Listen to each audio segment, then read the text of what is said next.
Hello and welcome to the 2021 Mastermind Grand Final with me, John Humphrys. The first finalist in the spotlight tonight is Dan Afshar, company director from London. He'll be answering questions on Ernest Shackleton's epic Antarctic expedition.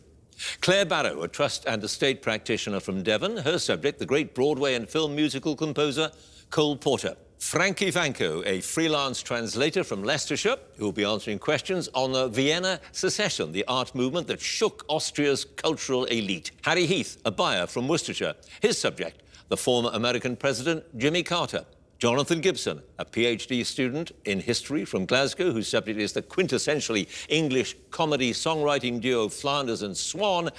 And Hazel Humphrys, system support manager from Essex. Her subject, the films of David Cronenberg, famous for his science fiction horror movies.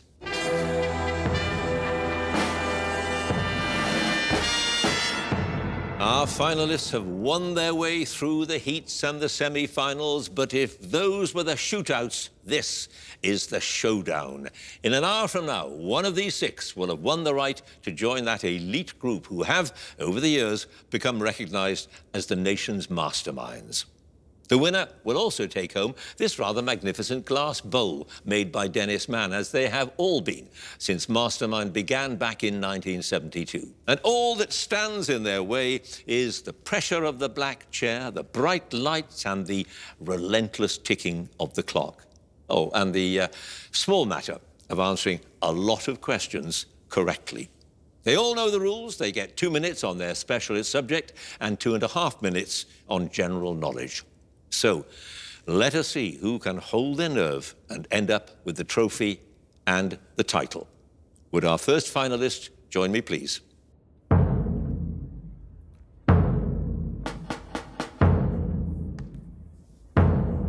And your name is? Dan Afshar.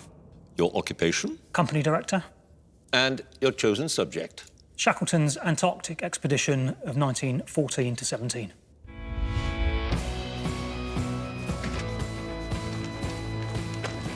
I've been living in West London for about 25 years. We're close to the River Thames and I spend a lot of my time out there cycling, running. I'm quite an outdoorsy person. I'm really into endurance sports and I've participated in sort of big events in deserts, across mountain ranges. I've run inside the Arctic Circle. In the final, I'll need to be on top of my game because it's going to be close. How are you feeling about that music playing though when you go and sit down? It's so terrifying. Yeah, my partner Jen has been very supportive. She's the one who's bought all the books for me to study in my first round and semi-final and obviously in the build-up to the final as well. I find it really difficult to watch Dan on the telly because I get so nervous for him, but he's always really in control. He makes me feel much calmer when he's actually sitting in the chair and answering the questions because he really does know his stuff. For my specialist subjects, I've chosen Shackleton's famous expedition to the Antarctic from 1914 to 1917. It's a story that I've been aware of ever since I was a kid, but I read it again recently, and it just reminded me of what an incredible story it is. So I've come to Dulwich College in South London, which was the former school of Ernest Shackleton, and behind me is the lifeboat upon which Shackleton and 5 of his comrades made what was undoubtedly the most arduous leg of their rescue journey across the Southern Ocean, 800 miles over more than 2 weeks, ill-equipped, freezing, starving, without enough water, without the proper equipment, and they eventually made land in this tiny boat. So, Calista, tell me about these items here. That's one of the original prospectuses created by Ernest Shackleton and sent to prospective donors who were going to sponsor the trip. And the prospectus is laid out very much as you would now lay out a business plan to get sponsorship. That's a balaclava that belonged to one of the members of the crew on Endurance. The wool was boiled to shrink it, and then it was hit with a hammer. And that way the fibres all get melded together, and it really keeps the wind out, and that's what you're trying to do in Antarctica. Dan's very driven with anything that he sets his mind to. So with his running, he very rarely takes a day off and is always thinking at the back of his mind that his competitors won't have taken a day off, so he needs to get to the start line in the best shape that he can possibly be. And I think he's applied the same methodology to his preparation for Mastermind. It's been a few years since I've added anything to the trophy shelf, but I'm sure the Mastermind trophy would take pride of place right in the middle of it. Sir Ernest Shackleton's heroic attempt to cross the Antarctic. Here we go. The Endurance left Plymouth in August 1914 and departed for the Antarctic on December the 5th, when she set sail from Cumberland Bay on an island in the South Atlantic. Which island? South Georgia. Yep. The expedition began with 69 sledging dogs on board Endurance.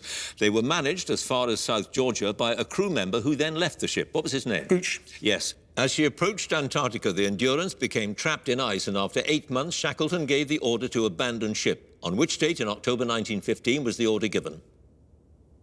October 27th. Yep. After the loss of the Endurance, Shackleton hoped to travel across the ice floes to Snow Hill Island, or to another island where supplies for a stranded expedition had been left 12 years earlier. What's the name of that island? Paulet. Yep. In December 1915, as the crew battled across the ice, one member threatened to disobey Shackleton's orders in the belief that his command had ended when the Endurance was abandoned. Shackleton wrote in his diary, "I shall never forget him in this time of stress and strain." What was his name? McNeish. Yep. The crew spent a week at sea in their 3 lifeboats before they reached a narrow beach on Elephant Island, where Shackleton selected one of his men to have the honour of being the first to land. The man was unable to oblige because his feet were badly frostbitten. Who was he? Blackborough. Yeah. When the crew arrived at Elephant Island, one of them is believed to have had a heart attack. Shackleton described him as one of those men who will do more than their share of work and who will attempt more than they are physically able to accomplish. What was his name? Dickinson. Yeah. Shackleton and 5 colleagues left Elephant Island in the James Caird lifeboat in a desperate attempt to find help on South Georgia. They landed 16 days later in Cave Cove, an inlet in which large bay? King Haakon. Yep. To reach help on South Georgia, Shackleton set off across the uncharted mountainous interior of the island towards the whaling stations on the other side. He took with him Tom Crean and which other crew member? Worsley. Yes, the 22 men stranded on Elephant Island were finally rescued on August the 30th, 1916, after Shackleton persuaded the Chilean government to lend him a ship for a 4th rescue attempt. Which ship? Yelko. Yes, and your time is up. You had no passes. Dan, you have 10 points.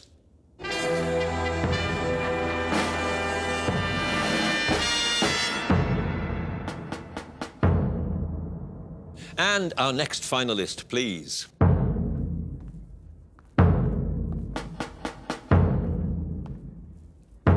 And your name is? Claire Barrow, Your occupation? Trust and Estate Practitioner. And your chosen subject? Cole Porter.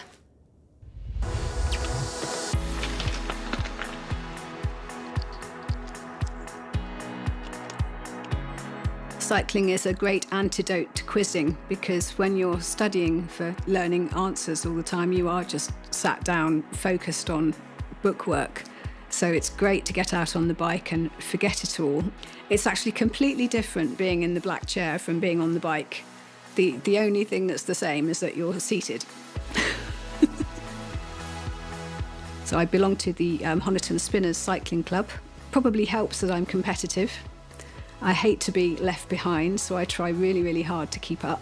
I thought you were amazing, Claire. I was just so impressed with your knowledge of your subject. Good luck, Claire. Thank you very much. You can do this. I've done quite a lot of TV quizzes. Won some, lost more than I won, probably. I even appeared on The Weakest Link back in 2001. Claire, in geography, which is the largest country in the United Kingdom? England. Correct. I was mortified to be voted off in the second round. It was most humiliating. So I'm now on Mastermind, looking to expunge that terrible memory. First place with 21 points, Claire. I sent my son James a text to tell him that I'd got through to the final. And he was very matter-of-fact about it, and he just said, "I'd be surprised if you hadn't."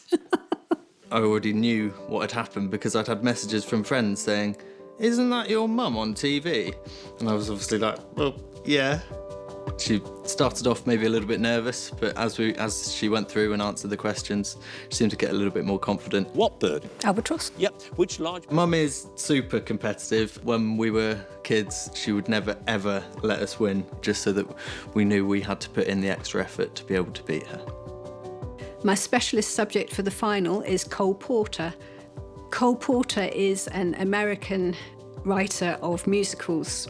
His most famous shows are Anything Goes and Kiss Me Kate, although he has written several others, which I discovered when deciding to study him. If you don't know the musicals, you might well know some of the individual songs that were made famous, such as I Get a Kick Out of You, I've Got You Under My Skin. They're just really feel-good songs. I have strength and endurance on the bike rather than speed, so I can do 100-mile rides, just not fast. So I think 2.5 minutes in the black chair will be fine. Good luck, Mum.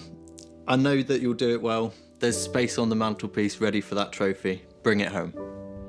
Cole Porter, the renowned American composer and songwriter. In 2 minutes, here we go. Cole Porter was born in 1891 in Indiana, and as a young boy was fascinated by the winter circuses, for which his hometown was well known. Which town? Peru. Yeah. One of Porter's earliest hits as a professional composer was a song for the musical revue Hitchiku of 1919, which he'd been asked to write so that the stage performers could use some leftover floral costumes. What song? An Old-Fashioned Garden. Yep. Porter met his future wife, Linda Lee Thomas, in Paris in January 1918. He'd gone to France, reportedly to work for a war relief organisation named after the American writer who founded it. What organisation? French Foreign Legion. No, Deuil Relief. One of the songs Porter wrote for the 1932 stage musical Gay Divorce became one of the most frequently performed American songs of the 20th century and was his only song to feature in the film adaptation The Gay Divorcee 2 years later. Which song? Night and Day. Yep. Porter's risque lyrics were often subject to censorship. In one song, Porter felt obliged to change the line, and we suddenly know the sweetness of sin, to, and we suddenly know what heaven we're in. Which song?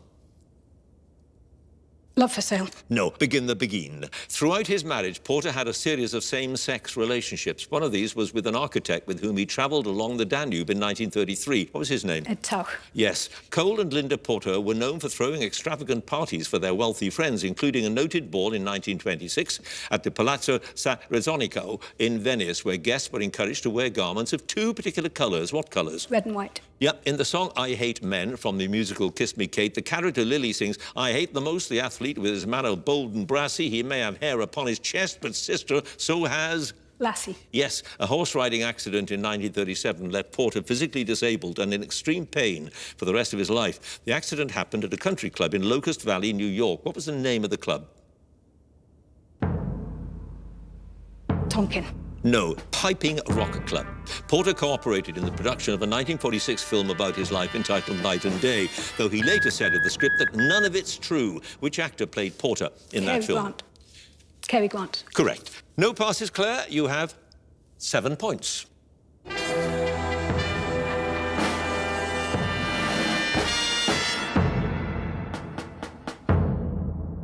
And our next finalist, please.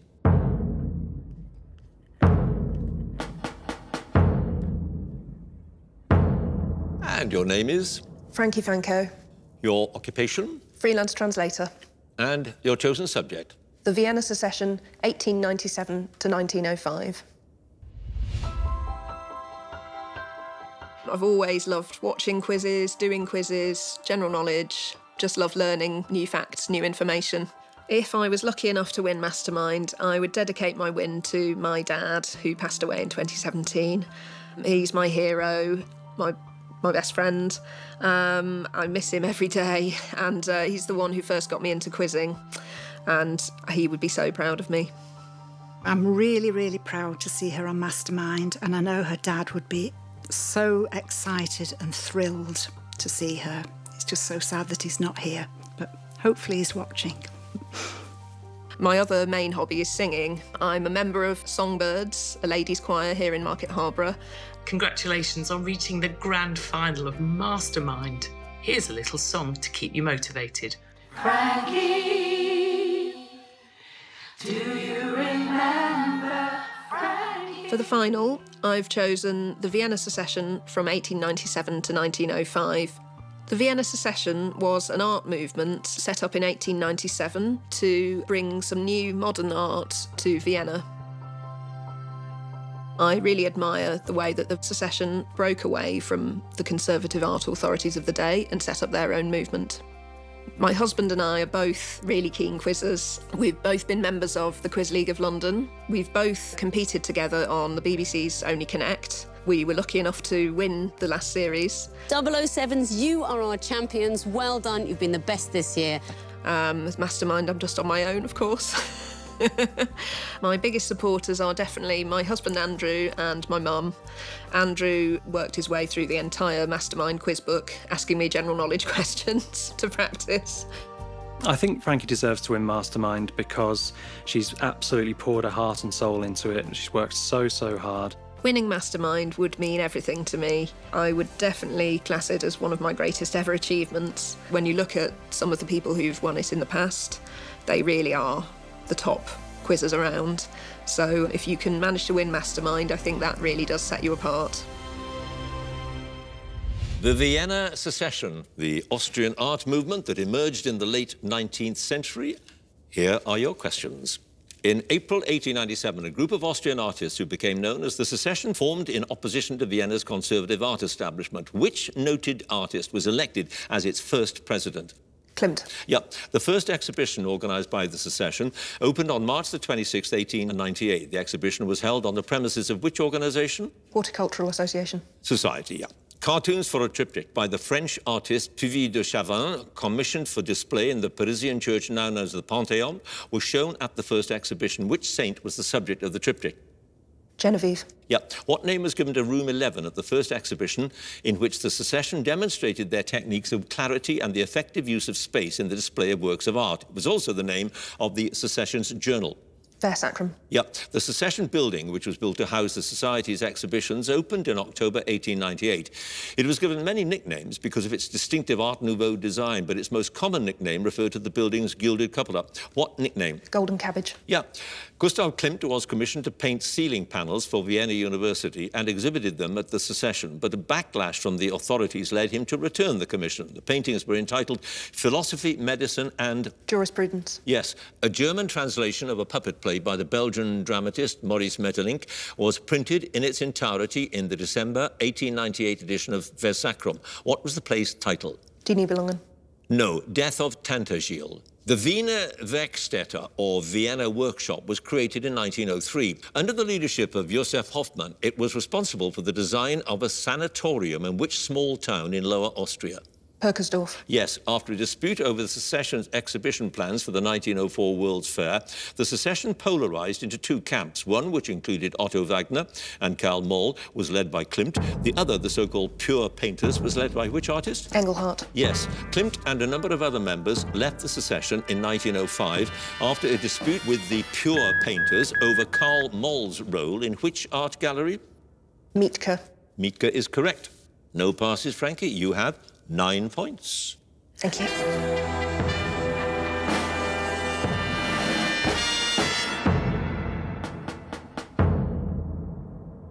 And our next finalist, please.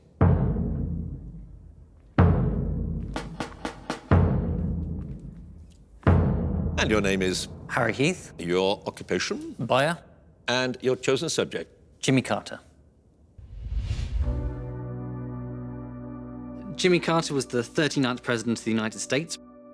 He was an interesting president in that he came to power saying that he'd always tell the truth to the American people. And in a recent poll of presidential experts, he came the third most president with the highest level of integrity, behind only George Washington and Abraham Lincoln. Jimmy was, like myself, quite partial to a cardigan. I share that with him, so maybe, you know, the fact that he grew up on a farm as well, maybe we're kindred spirits in some way. Come on, girls. There's quite a menagerie of farm animals here, and since, you know, we've been here sort of quite a few years, sometimes it's difficult to come up with original names. In you go. Everything has to have a name, so we've got a gaggle of rescued geese. 3, 2, 1. Since there were originally 7 of them, I did what any sane person would do and name them after the leaders of the G7. We've got one white one, that's Justin Trudeau, of course. We've got the old one with a bit of a wattle, that's Paolo Gentiloni. Teresa and Emmanuel. Together they had a batch of goslings last year, so we named them after the different leaders of different parts of the UK since they're Teresa's children. So we've got Boris, Mark, Nicola and Arlene, of course. Well, Harry in the black chair, it was surreal to begin with because I've watched it for years and then all of a sudden there's my son sat in the chair. He's got a fantastic sense of humour, a dry sense of humour, and he's just generally a lovely son to have. Harry's a super mastermind contender. He's a font of knowledge, he knows so much stuff, and best of all, he's my brother. Well, Harry, we've got a surprise for you. Do you now? And I'd like you to open it and read it out loud. Oh. Let's have a look. Good grief. With the letterhead from Jimmy Carter. To Harry Heath. Rosalind and I are pleased to join your family, friends and colleagues in congratulating you for being selected to compete in the grand final of Mastermind. I'm honoured to be your chosen specialty subject. I have been fortunate to live a long and eventful life. I hope you remember the events as well as I do. We look forward to hearing the results of the contest. Good luck and best wishes. Sincerely, Jimmy Carter. Wow. Brilliant, Harry. Fantastic. Wow. Pressure's on now.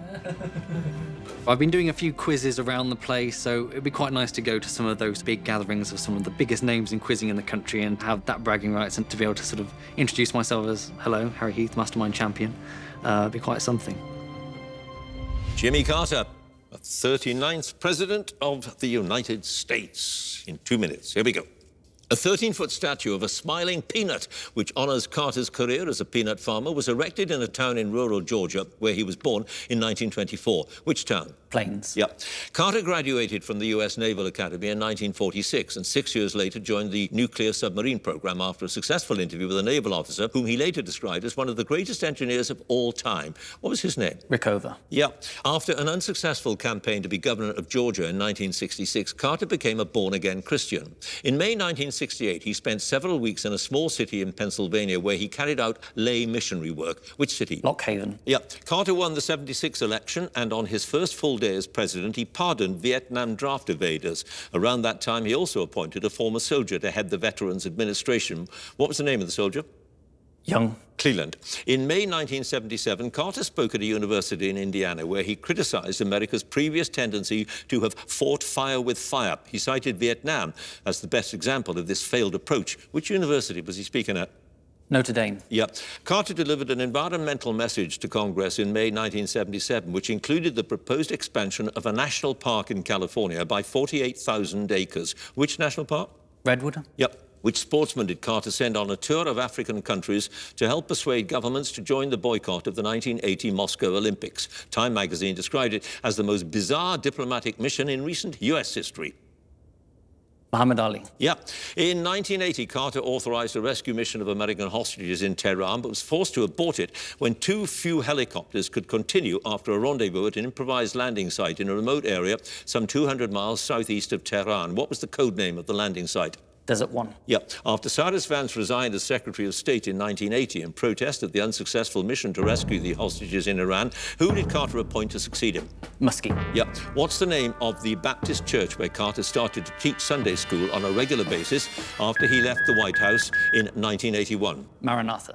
Is correct. No passes, Harry. You too have 9 points.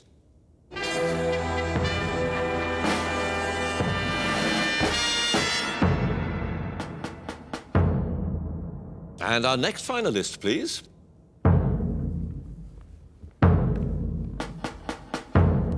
And your name is? Jonathan Gibson. Your occupation? PhD student in history. And your chosen subject? Flanders and Swan.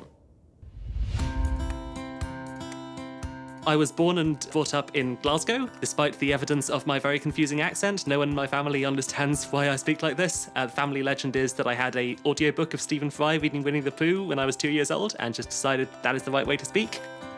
More recently, though, I've been living here in Cellardike on the coast of East Fife, and it's just a really beautiful place to hole up in and immerse myself in books. I was captain of my University Challenge team when I was at Magdalen College, Oxford. Magdalen Gibson. Saladin. Saladin is right, yes. We got to the second round. We were really delighted with how far we got. Magdalen 185, well done. And the other great experience of University Challenge was being Twitter famous for about 6 hours of my life, which was tremendous. I was hailed as the new Monkman. My family have been really huge supporters on Mastermind. It's been really, really strange watching Jonathan on Mastermind. I was really worried he was going to embarrass me, but in the end, he's done amazingly well. He got all of his questions right in the semi-final, and we couldn't be prouder. You got them all right, Jonathan? The fact that I might be in line to be the youngest ever winner of Mastermind is just beyond anything I could have considered. Well, Jonathan, it's a seriously impressive achievement you've done there. And now it's on to the final, and the final was another kettle of fish altogether. But I wish you all the best of luck for it. And you never know, you might be able to break my record and take on the burden of having to be the youngest winner from me. Good luck with that. That was so amazing to hear from the legend that is Gavin Fuller, the youngest ever Mastermind champion, and to hear his words of support and encouragement really meant an incredible amount.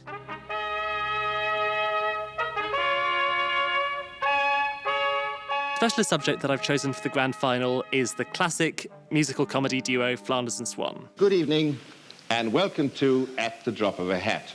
I've chosen this subject because I've loved Flanders and Swan all my life. It was my dad who introduced them to me when I was maybe 7 or 8 years old. I'm a Gnu. How do you do? So I've come here to the Royal Lyceum Theatre in Edinburgh. This was where, in 1959, Flanders and Swan first took their Drop of a Hat review on tour. Over time, I've really come to appreciate both the beauty of their melodies and the precision of their comedy. On the slow train. Going into the final, Jonathan, just remember to stay calm, think before you answer, and you'll do really well. Platform or Cheslin Hay. Winning Mastermind would be just incredible for me. There is quite a lot riding on this final in a way, having had the perfect game in the semi-finals and now being in with a chance of not only being a Mastermind champion but the youngest ever Mastermind champion. It's a lot of pressure, but I'm trying not to let it get to me. I'm going to work as hard as I can, and if I make history, then yeah, that'd be lovely. The great Flanders and Swan in 2 minutes. Here we go.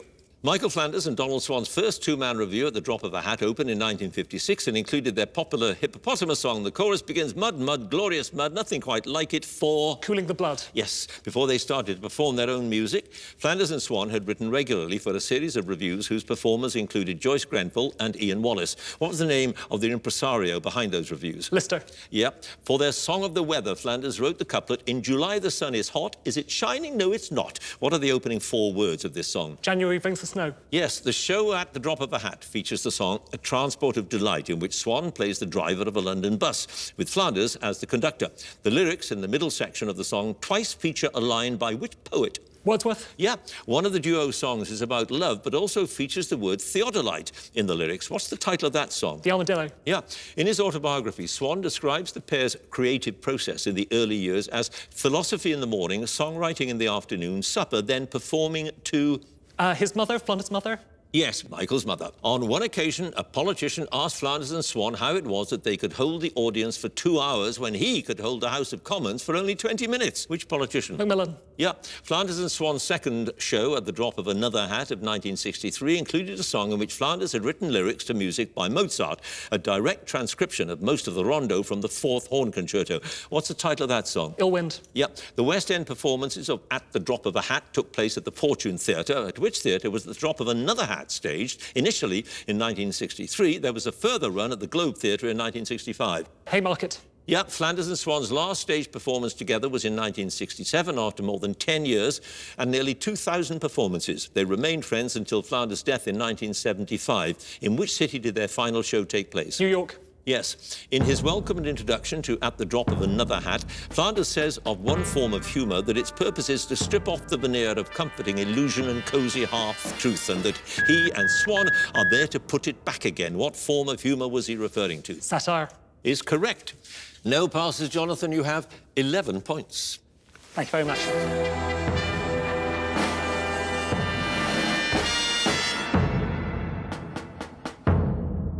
And our final finalist, please.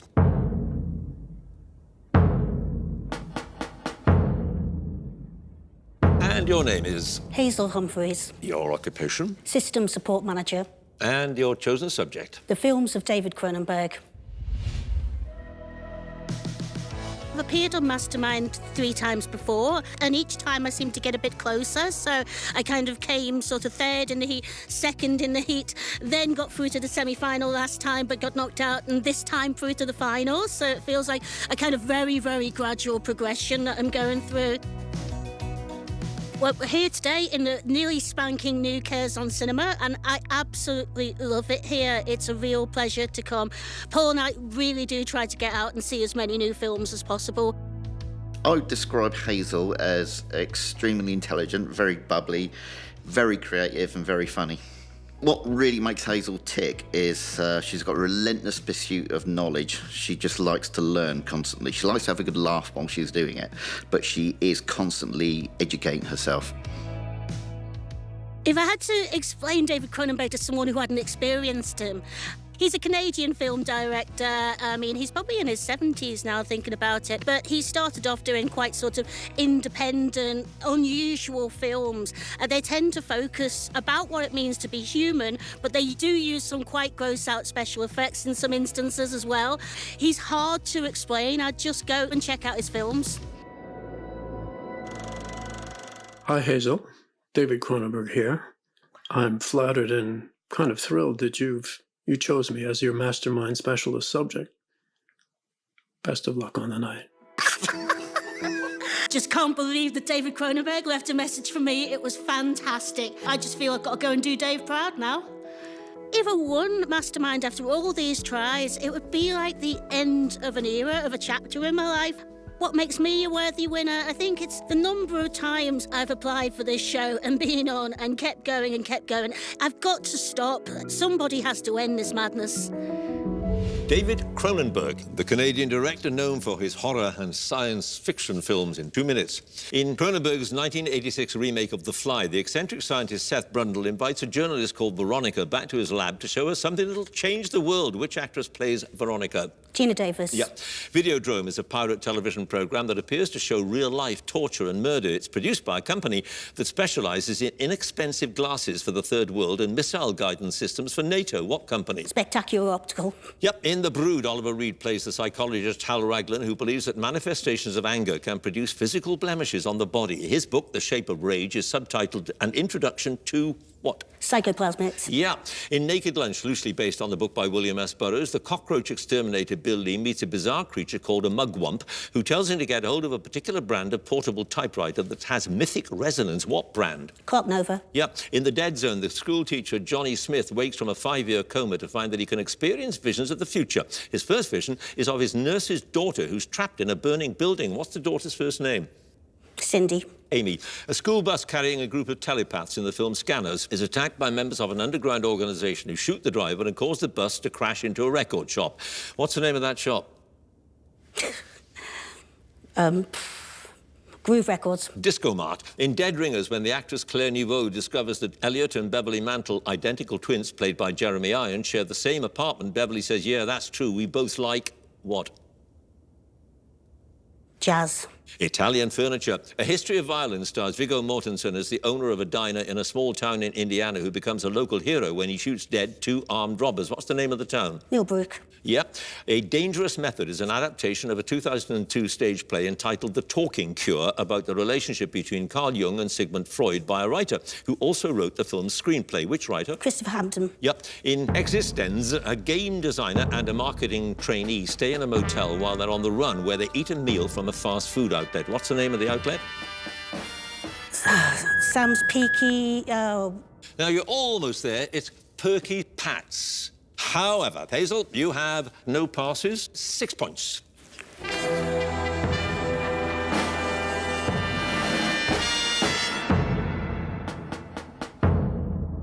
Well, what a high-scoring round that was. Worthy of a grand final. Let's have a look at all of the scores. In 6th place, with 6 points, Hazel. 5th place, 7 points, Claire. Joint 3rd place, 9 points apiece, Frankie and Harry. 2nd place, 10 points, Dan. First place, 11 points, Jonathan.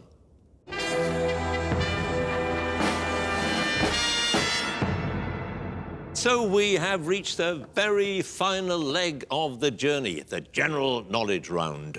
And if there's a tie at the end of it, then the number of passes is taken into account and the person with the fewer passes is the winner.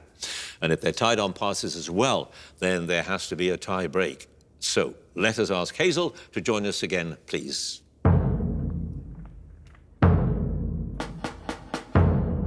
And Hazel, you start out with 6 points, but as you very well know, in this contest, plenty of time to catch up with the general knowledge. 2.5 minutes, starting now. The word chimp is an informal abbreviation for the name of a species of great ape. Which one? Chimpanzee. Yep, the Kingston Bridge, opened by the Queen Mother in 1970, carries the M8 motorway as it passes through which UK city? Hull.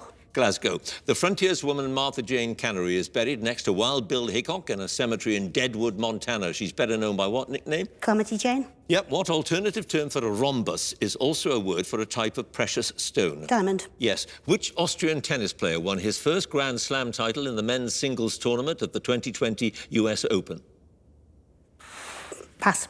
In the opening line of a 1961 poem, Warning, Jenny Joseph says that when she is an old woman, she will wear what colour?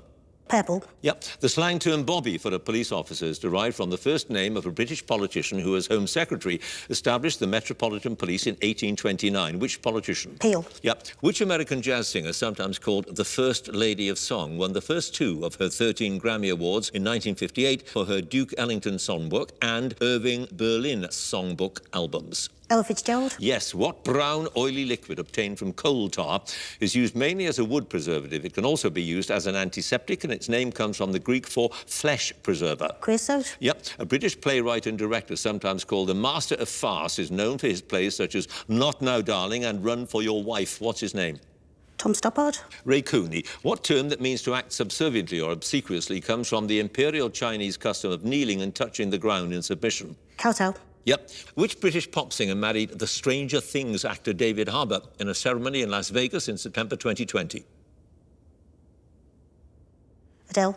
Lily Allen. The mitral valve, which helps to control the direction of the flow of blood, is part of a major organ of the human body. Which one? Heart. Yep. Dead Cert, a 1962 detective novel set in the world of horse racing, was the debut novel by a former jockey. What's his name? Dick Francis. Yep. What stone fruit has a purplish-black variety named after the city of Kalamata in southern Greece? Plum. Olive.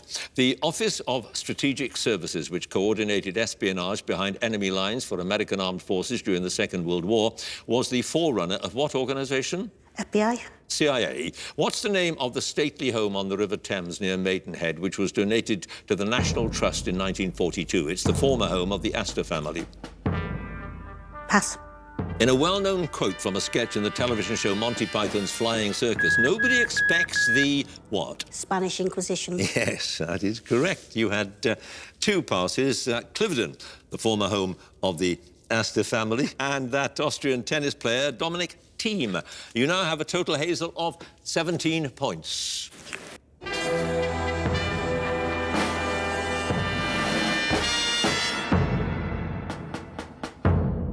And next up, Claire, please.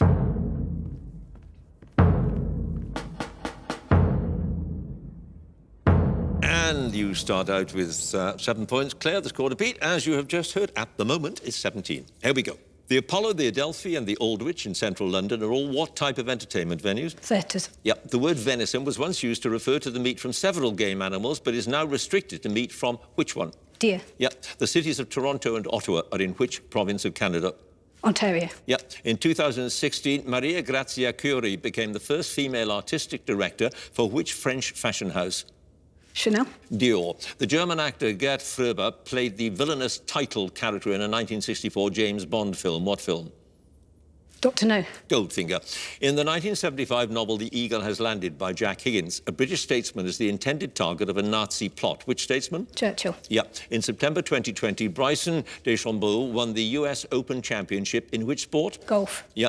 The highly prized koi, originally bred in Japan and commonly kept in private ponds, is a colourful variety of a species of fish. What fish? Carp. Yep. An early steam locomotive developed around 1813 by the engineer William Hedley is preserved at the Science Museum in London as the oldest oldest surviving example of its kind. What's its name? Rocket. Puffing Billy, the surname of an artist born in Normandy in 1594, known for his paintings of biblical and mythological characters, is a French word used in English for a young chicken reared for eating. What word? Poussin. Yeah.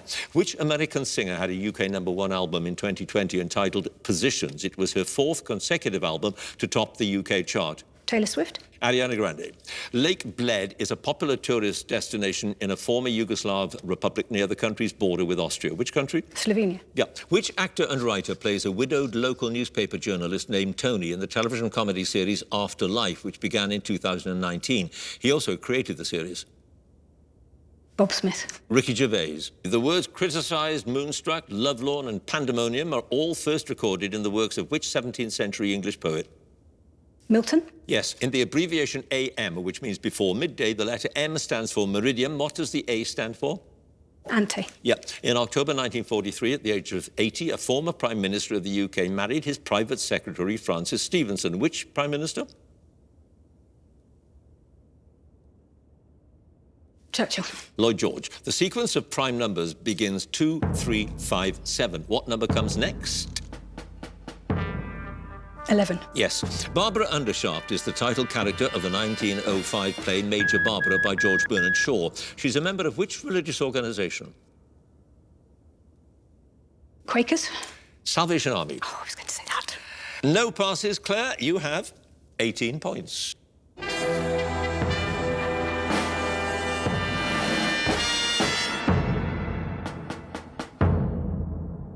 And now Frankie again, please.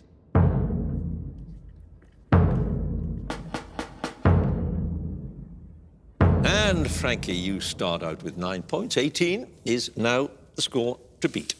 A lever operated by the foot, as found on a bicycle or a piano, is known by a name derived from the Latin for foot. What name? Pedal. Yep. The Williamsburg Bridge, opened in 1903, connects Manhattan to another borough of New York City. Which one? Bronx. Brooklyn. A word for an uncastrated domesticated adult male pig is also used to refer to a wild pig noted for the tusks on the male that protrude from the mouth. What word? Boar. Yeah. Which chemical compound, the simplest hydrocarbon, is the main component of natural gas? Carbon dioxide. Methane. What 2020 science fiction film directed by Christopher Nolan stars John David Washington as a secret agent known as the protagonist? Memory. Tenet. What was the regnal name of the King of Jordan who ascended to the throne in 1952 and reigned until his death in 1999? Hussein. Yeah. In July 2020, a colt named Serpentine provided the Irish racehorse trainer Aidan O'Brien with a record 8th win in one of the English classics. Which race? Derby. Yeah. In the 1818 novel Frankenstein by Mary Shelley, the title character who creates an artificial man and brings him to life has what first name? Victor. Yes. The Lady Balfour is a vegetable variety named after the pioneer of organic farming who founded the Soil Association. What vegetable? Cabbage. Potato. The 2 radiation belts that surround planet Earth are named after the American scientist who discovered them in 1958. What was his name? Van Allen. Yeah. What name of Arabic origin is given to the breed of dog, sometimes known as the Persian Greyhound? The breed dates back to ancient times and was originally used to hunt gazelle. Pug. Saluki. What unit of time is equal to 3,600 seconds? Hour. Yes. What's the first name of the singer who won the 2020 Mercury Prize? His winning album has his surname Kiwanuka as its title. Michael. Yeah. The War of the Spanish Succession in the early 18th century was brought to an end with a series of peace treaties which included the ceding of Gibraltar to Britain. The treaties were named after which Dutch city? Utrecht. Yes. Which British actor won 2 Golden Globe Awards for his role as an unorthodox hospital doctor in the American television drama series House? Laurie. Yes, Hugh Laurie. A device used in pubs and bars that's fastened to the neck of an inverted bottle to dispense a measure of spirits is known by a name that also means relating to the eyes. What name? Optic. Yeah. Which city stands at the mouth of the River Wear in north-east England? It was granted city status in 1992. Durham. Sunderland. What name from the Latin for small reed is given to a tube that can be inserted into a vein, often to administer medication or to drain fluid? Catheter. Cannula. No passes, Frankie. You have 20 points. Thank you.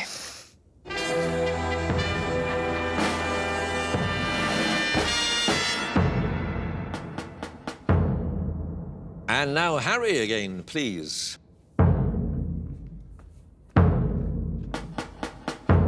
And, Harry, you start out with 9 points. The score is creeping up little by little. It is now standing at 20, so you have to score more than that. Here we go. Which primary colour has shades described as royal, midnight and electric? Blue.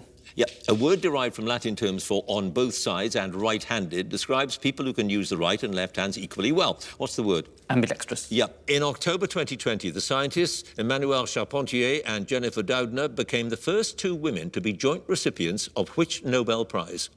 Medicine. Chemistry. The 1994 book Closing Time by Joseph Heller is a sequel to one of his novels published more than 30 years earlier. What's the title? Fahrenheit 451. Catch-22. Which actress was nominated for an Oscar for her performance as Jenny in the 1970 film Love Story?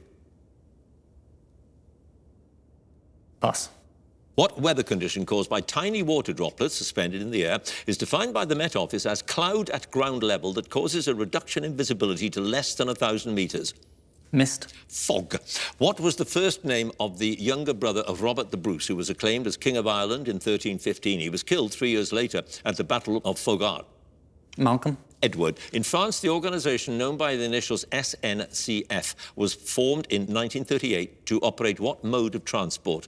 Trains. Yes. In July 2020, the former Bishop of Chelmsford, Stephen Cottrell, took up a new position as Archbishop of where? York. Yes. What name is given to the order of insects that includes butterflies and moths? Its name is derived from Greek words meaning scale and wing. Coleoptera. Lepidoptera. What word commonly used in skiing is also the name for the long rectangular area within which fencing matches are fought? Piste. Yes. Luminol is a chemical compound used by crime scene investigators to detect the presence of what bodily fluid? A bluish glow indicates a positive trace. Blood. Yes. Enver Hoxha was the political leader of a European country for more than 40 years until his death in 1985. Which country? Albania. Yes. What's Love Got to Do With It is the title of a 1984 UK hit single by an American-born singer, as well as that of a 1993 film about her life. What's her name? Turner. Yes, Tina Turner. What pasta variety in the form of broad, flat ribbons, similar to tagliatelle but wider, has a name derived from the Italian for to stuff oneself or to eat greedily? Tagliatelle. Pappardelle.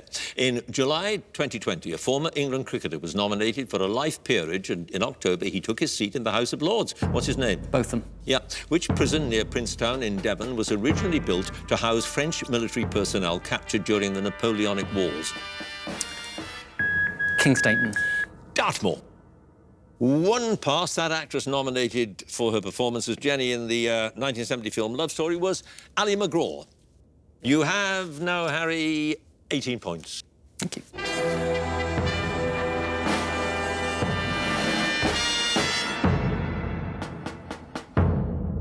And now Dan again, please.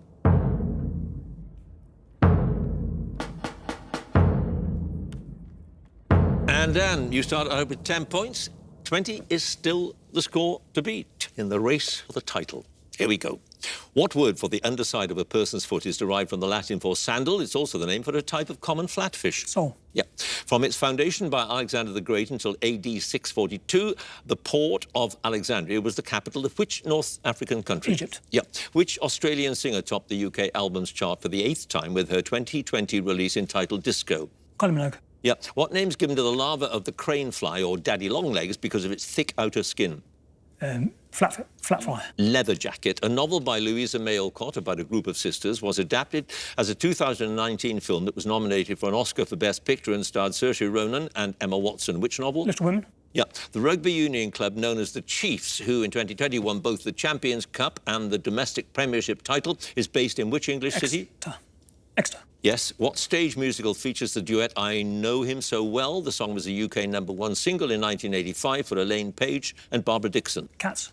Chess. William Butler were the first names of an Irish poet who in the 1920s served as a senator of the Irish Free State. What was his surname? Yeats. Yep, the Scottish King James IV was defeated by an English army under Thomas Howard, the future Duke of Norfolk, in a battle fought in 1513. Which battle?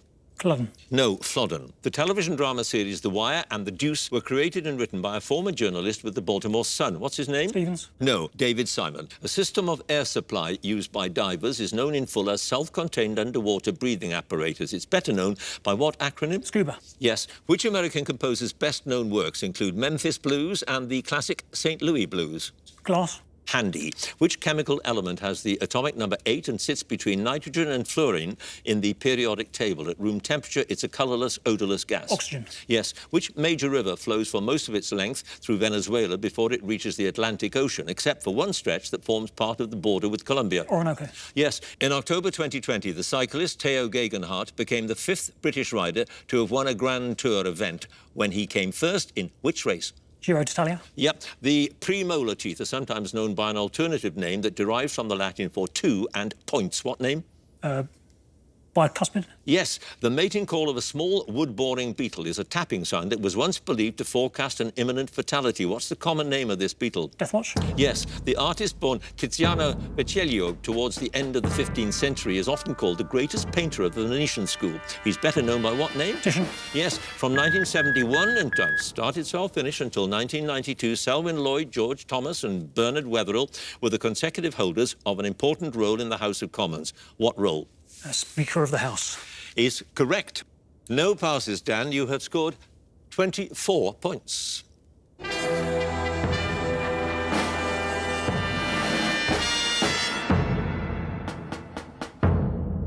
And finally, Jonathan, please. And, Jonathan, you start with 11 points, and you have to beat 24 points, as if you didn't know, to become the Mastermind champion. Here we go. Leipzig and Stuttgart are cities in which European country? Germany. Yep. What's the first name of the novelist, son of the author Kingsley Amis? His books include Money, London Fields and Times Arrow. Martin. Yeah, BSL is a method of communication used mainly by people who are deaf or have impaired hearing. What does BSL stand for? British Sign Language. Yeah. Which musical family from Ogden in the American state of Utah had their first UK top 10 single in 1972 with Crazy Horses? The Osmonds. Yeah. The bell tower called the Giralda, which adjoins the cathedral in a city in southern Spain, was once the minaret for a mosque that had previously stood on the site. In which city is it? Cordoba. Seville. Which cookery writer and former Great British Bake Off judge described her award of a damehood in the Queen's Birthday Honours List in 2020 as the icing on the cake? Berry. Yes, Mary Berry. In chemistry, a solid that's dissolved in a liquid to form a solution is known as the solute. What's the corresponding term for the liquid? Solvent. Yeah. Which costume designer was nominated for 35 Academy Awards during her film career in the 1970s, designed the uniforms for women members of the US Coast Guard? Head. Yes, Edith Head. Visually, in uppercase, the Greek letter rho most closely resembles an uppercase version of which letter in the English alphabet? R. P. What's the name of the Los Angeles baseball team who won the 2020 World Series? Dodgers. Yes. The shipping forecast area in the North Sea directly between Tyne and Thames shares its name with an estuary in eastern England. Which estuary? Humber. Yes. What staple of Italian cooking is a fine maize flour, which, when it's cooked in salted water, can be served soft like a porridge or set and cut into slices. Its name comes from the Latin for pearl barley. Polenta. Yep, the actress Emma Corrin joined the cast of the 4th series of the television drama The Crown, which began in 2020. Which member of the royal family does she play? Diana. Yep, the word genera, used in the taxonomic classification of plants and animals, is the plural of what word? Genus. Yes, in 1803, America bought about 828,000 square miles of land, including most of the Mississippi Valley, from France for just a few cents an acre. The transaction is known by what name? Louisiana Purchase. Yep, in 2020, which politician was elected to serve a second term as Prime Minister of New Zealand? Auden. Yes. What substance is used to make the colourful mosaic-like ornaments known as millefiori? Sand. Glass. The name of the title character in a play by Molière is sometimes used as a word for a religious hypocrite. What's the title of the play? Tartuffe. Yes. The Sidewinder Sleeps Tonight and Everybody Hurts are tracks from the album Automatic for the People, which topped the UK chart in 1992. The album is by which American band? Oh, Yep. Which German, I've started so I'll finish, which German political philosopher and revolutionary married his childhood sweetheart, Jenny von Westphalen, in 1843 after an engagement that lasted 7 years? Marx. Is correct. Jonathan, you have no passes. You have now a total of 28 points. Thank you.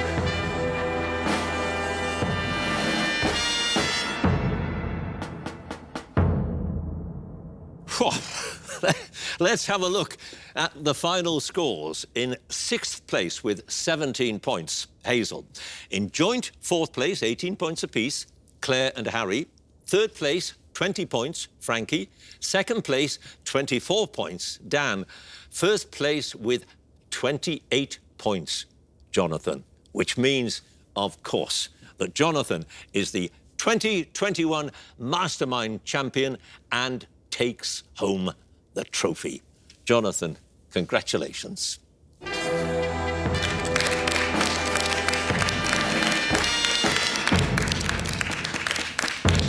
Well, Jonathan, not only are you the champion tonight, but you have broken a record.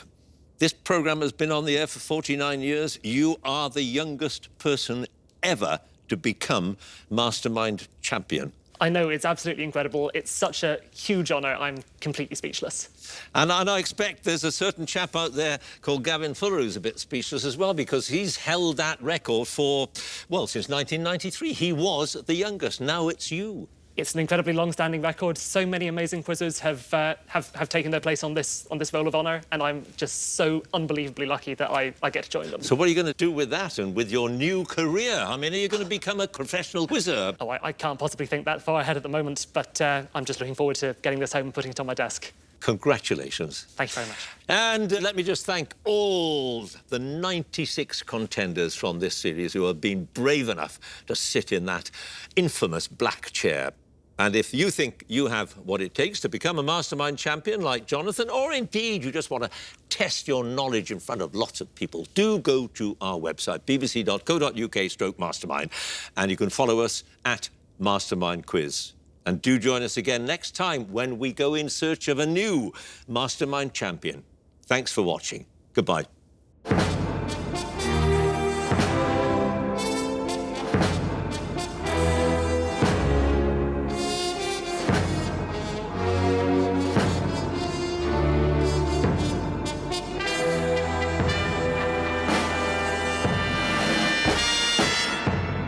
To be not only the Mastermind champion, but the youngest ever Mastermind champion just feels absolutely incredible. I cannot believe it. It is like a dream come true. The fact that I got 26 in the heat, 27 in the semi-final, and 28 in the grand final is really just incredible. That's definitely not what I would have expected. So the fact that I was able to increase my score every time, I don't even honestly really know how I did that. First place with 28 points, Jonathan. When I tell my family about this, I imagine they will be even more over the moon than me. They've been so supportive to me, and I'm just really looking forward to getting home and telling them about it and seeing what celebration meal my mum's going to make for me. The fact that I won as the only Scottish finalist means a huge amount, because despite the confusing evidence of my accent, I am fiercely proud to be Scottish. I'm really proud to demonstrate that Scottish quizzes and quizzes from outside of London exist and can beat the rest. Having now broken the record as the youngest ever winner of Mastermind, in a way, I kind of hope and expect that my record won't stand for all that long, because there are so many incredible quizzers my age and younger who are coming up at the moment, and I think it's time that the world knows about them and understands that our generation is coming through. And I absolutely want this victory to inspire, if possible, quizzers of my age and younger to give it a go and prove themselves, because we can win.